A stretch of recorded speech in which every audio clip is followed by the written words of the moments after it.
Hey guys. I did this video last year, but I want to do it really different this year.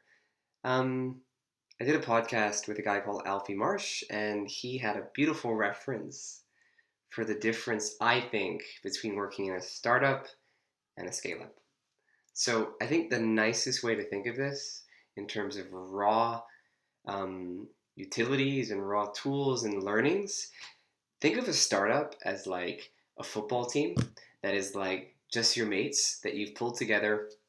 You're playing on like a Fenway Park or whatever, and you're out there on the field. You have some cones as the actual goals, and you're all just kicking a ball around.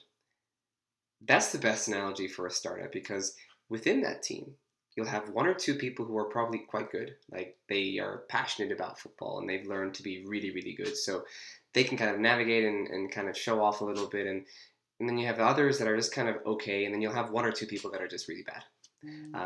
You'll always have that balance. And I think that's a great analogy of what a startup is because you might have a strong founder, you might have one or two extremely strong members of the team who are really holding a lot of the weight and also pushing.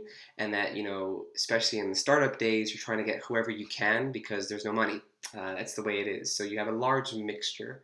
So I think it's important if you're considering that. I'm not saying it's for every startup, but it's quite uniform. I'd say it's pretty accurate. But that's fun for people who just like, that environment where it's super dynamic in terms of different levels and profiles of people. However, you move into a scale up. Now, a scale up is when a company needs to kind of transition into a much stronger base because that's how you platform for real growth, execution, performance. Now, I want you to imagine, like a Premier League football team. So Premier League, it's the top of the top.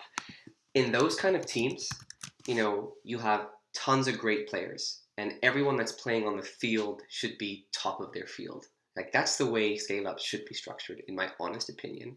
You have a Rooney, a Messi, all those kind of people, and they're incredible and so good at what they do. And then the teams within those teams, want to work with those people and they learn, but they're the ones that drive it, right?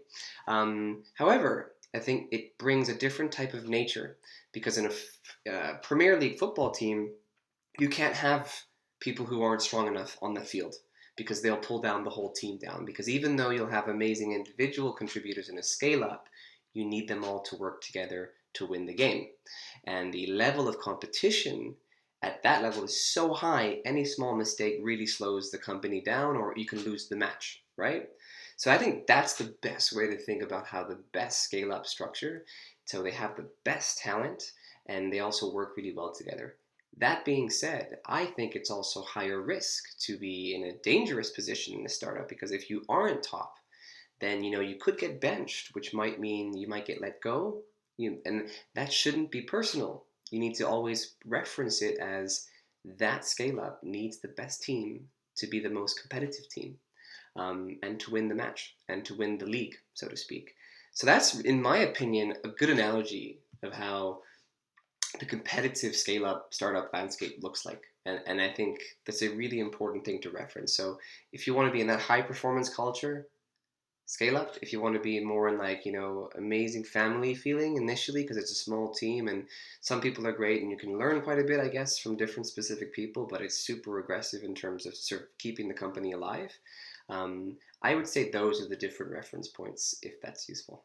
Cool.